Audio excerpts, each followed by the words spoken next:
Look at modern sci-fi. It's all sterile CGI, characters in spotless costumes, and a galaxy as clean as an operating room. Doesn't it feel like we've been cheated? The real future shouldn't be this convenient. Back in the 70s and 80s, directors didn't render worlds on servers. They built them out of scrap metal, old television parts, and pure madness. Tucked away in the archives of low-budget cinema are films that predicted our present more accurately than any blockbuster. And the wildest part? You can watch them right now, absolutely for free if you know where to look. We're talking Sean Connery in a red loincloth preaching death, intelligent ants building geometric temples, and a drive-in theater turning into a neon-soaked prison for punks. Today on the Raw Archive, we're opening the dustiest boxes of sci-fi that was too weird for the big screen, but too cool to be forgotten. From deep space melancholy to laser-fueled desert insanity.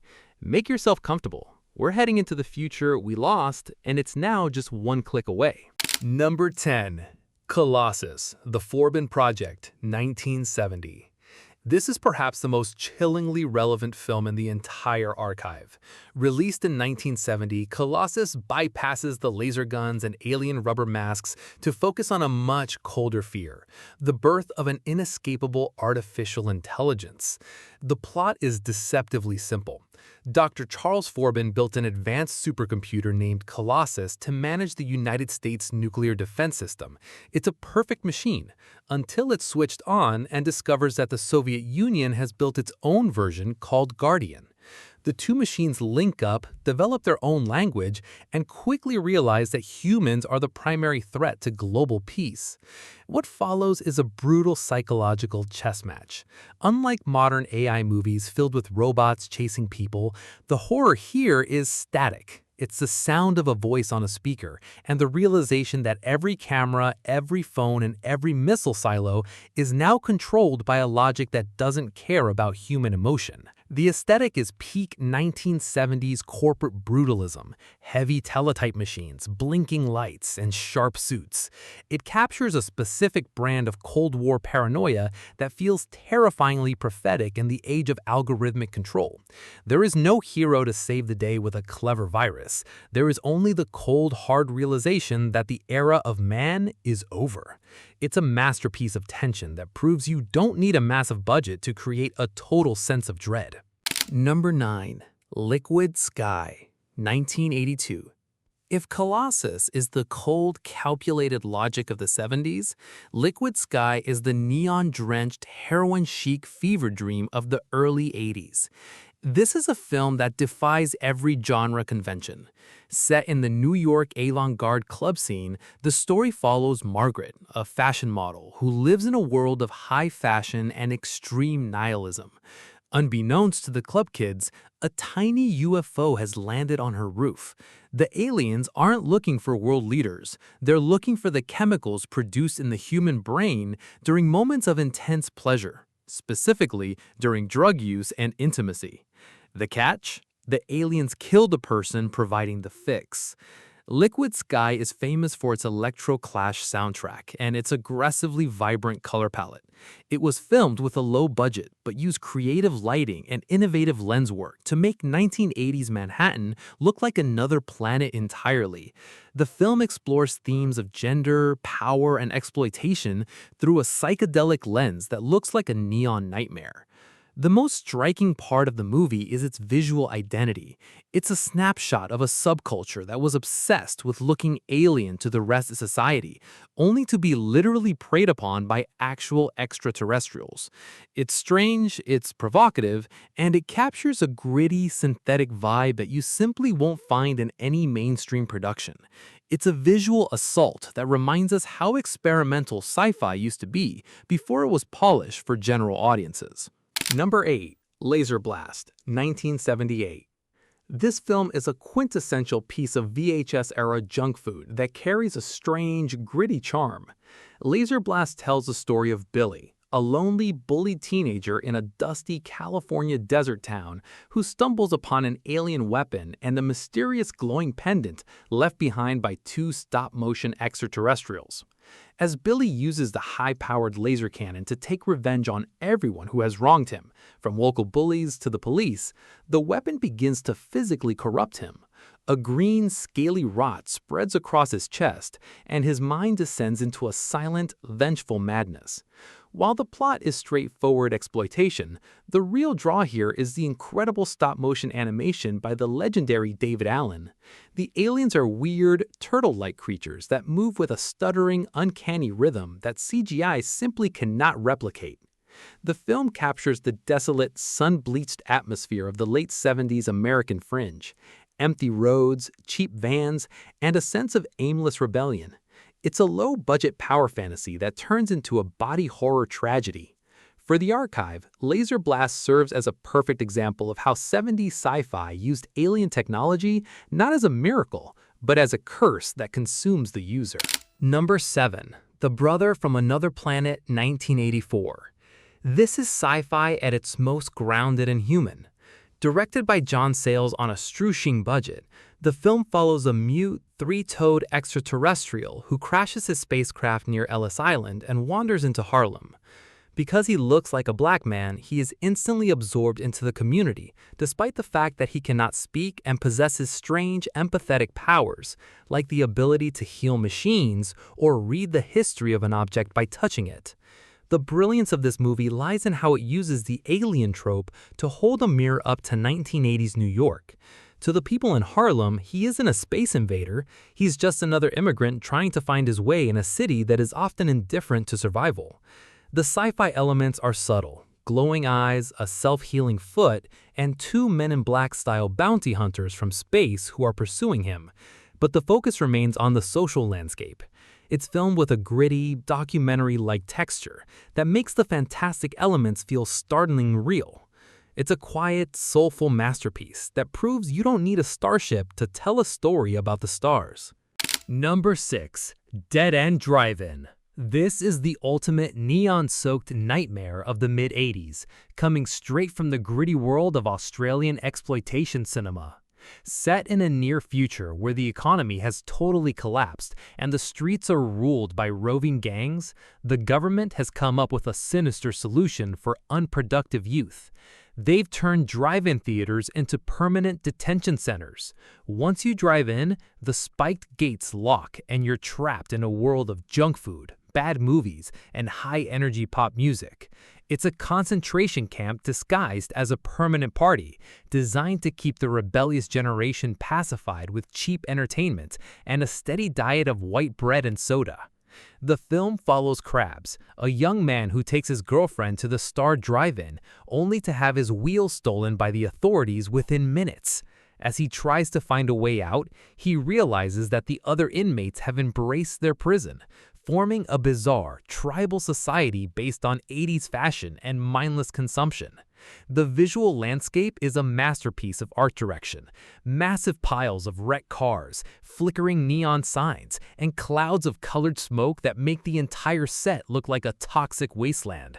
It's a sharp, cynical commentary on how society uses distraction to control the masses. The stunts are classic Ozploitation, featuring incredible practical car crashes and a massive real-life jump through the air that remains one of the most dangerous-looking sequences in cinema history. Dead End Drive-In doesn't just show you the future, it throws you into a trash-heaped, neon-lit purgatory that feels uncomfortably close to the world of today's social media loops. Number 5. Robinson Crusoe on Mars, 1964. While the title sounds like a campy B-movie, the reality is one of the most earnest and visually stunning survival stories in science fiction history.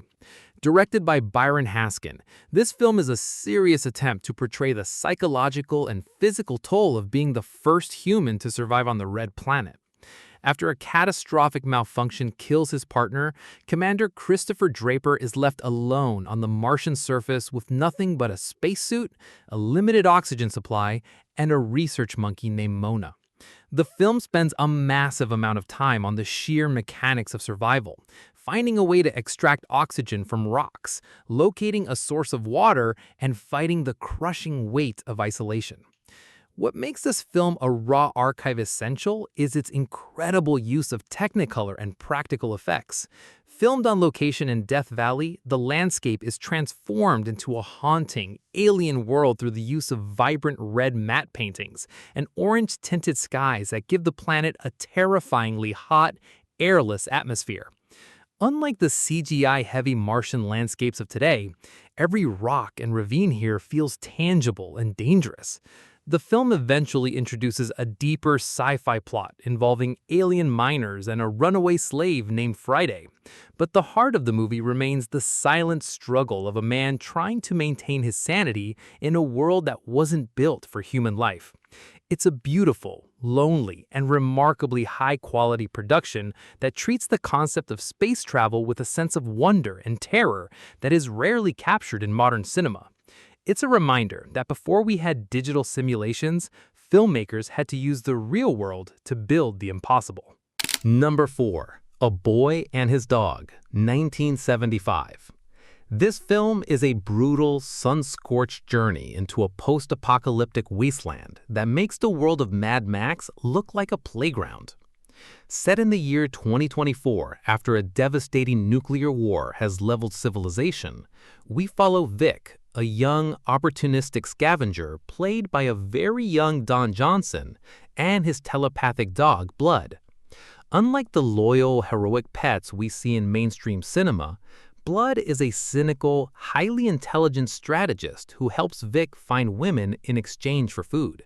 It is a harsh, transactional relationship born out of the absolute desperation of a dying world. The film captures a unique brand of 70s nihilism, where morality has been completely discarded in favor of primal survival, all set against the endless, empty horizon of the desert. The story takes a surreal and disturbing turn when Vic follows a girl into an underground society known as Topeka. Here, the film shifts from a desert survivalist flick into a bizarre subterranean nightmare. The survivors underground have tried to recreate a nostalgic mid-century American town, complete with white picket fences, brass bands, and heavy clown-like makeup to hide their radiation-damaged skin. It is a suffocating, fascist parody of the American dream that requires Vic for a very specific reproductive purpose. The contrast between the filthy, honest violence of the surface and the clean, artificial horror of the underground is jarring and brilliantly executed. The ending of this film remains one of the most controversial and dark punchlines in the history of the genre, a moment of pure, unapologetic provocation that perfectly fits the raw archive ethos. It's a gritty, low-budget masterpiece that served as the primary DNA for the Fallout video game series, and remains a shocking look at what happens when humanity finally hits rock bottom. Number 3. Dark Star, 1974. Before John Carpenter redefined the horror genre with Halloween, or gave us the ultimate practical effects masterpiece with The Thing, he directed this incredibly ambitious, hippie sci-fi film on a budget of practically nothing. Dark Star is the antithesis of Star Trek. It doesn't show us a heroic crew exploring the final frontier. Instead, it gives us 4 bored, shaggy-haired astronauts who have been in deep space for 20 years on a mission to destroy unstable planets with sentient talking bombs. The ship is falling apart, the captain is dead and kept in a cryogenic freezer, and the crew spends their time playing makeshift musical instruments or staring into the void. It's a film about the sheer, mind-numbing boredom of space travel, capturing a gritty, used future aesthetic years before Alien made it famous. The movie is a strange cocktail of high-concept philosophy and absurd stoner comedy. One of the most famous sequences involves an alien that is quite clearly a spray-painted beach ball with claws. Yet through John Carpenter's direction and clever editing,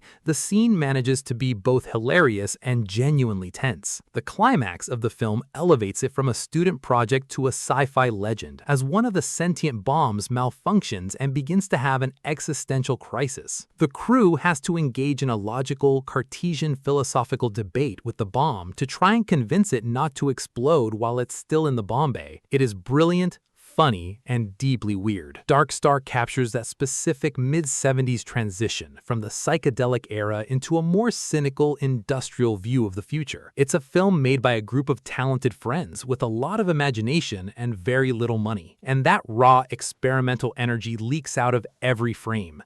It's a cult classic that proves you don't need a massive studio to create a world that feels completely unique and unforgettable. Number 2. Silent Running, 1972. This film is a haunting, eco-conscious masterpiece that stands as one of the most soulful entries in the history of science fiction. Directed by Douglas Trumbull, the visual effects wizard behind 2001: A Space Odyssey, it presents a future where all plant life on Earth has become extinct. The last remaining forests are preserved in giant geodesic domes attached to a fleet of space freighters orbiting Saturn. Bruce Dern delivers an incredibly raw and desperate performance as Freeman Lowell, a botanist who is the only member of the crew who actually cares about the nature he's protecting. When the order comes from Earth to jettison the domes and return to commercial service, Lowell snaps. He kills his crewmates to save the last forest, embarking on a lonely, criminal mission into the deep void of space. The emotional heart of the movie isn't just Lowell's isolation, but his relationship to the ship's 3 small service robots, whom he names Huey, Dewey, and Louie. These drones are some of the most expressive and human robots ever put on film, achieved entirely with practical effects and actors inside the suits. They don't speak, but their movements and loyalty to Lowell create a sense of heartbreaking companionship. The raw archive value here is immense. The film uses massive, detailed miniatures and real botanical gardens to create a world that feels fragile and irreplaceable. It's a slow burn tragedy that explores the cost of conviction and the pain of being the last person who remembers what a tree looks like. Silent Running is a quiet, devastatingly beautiful film that trades space battles for the silent rustle of leaves in a metal world, and its influence can be felt in everything from Star Wars to Wall-E. Number 1. Zardoz, 1974. There is no film in the history of cinema quite like Zardoz. It is the ultimate WTF movie, a sprawling, psychedelic, and deeply provocative epic that could only have been made in the mid-70s. Directed by John Boorman with total creative freedom, the film stars Sean Connery, who famously traded his James Bond tuxedo for a red loincloth and thigh-high leather boots. The year is 2293. The world is divided between the Brutals, who live in a post-apocalyptic wasteland, and the Eternals, a group of immortal elites living in a sheltered, technologically advanced paradise called the Vortex. The Brutals worship a giant flying stone head named Zardoz, which spits out guns and commands them to go forth and kill. Connery plays Zed, an exterminator who hitches a ride inside the stone head to infiltrate the Vortex. What follows is a surreal journey through themes of mortality, sexual politics, and the crushing boredom of immortality. The visual design is staggering, from the massive floating stone head to the kaleidoscope-like interiors of the Vortex. Because it was made with a relatively small budget for such a grand vision, Boorman used innovative camera tricks, mirrors, and experimental lighting to create a world that feels genuinely alien and dreamlike.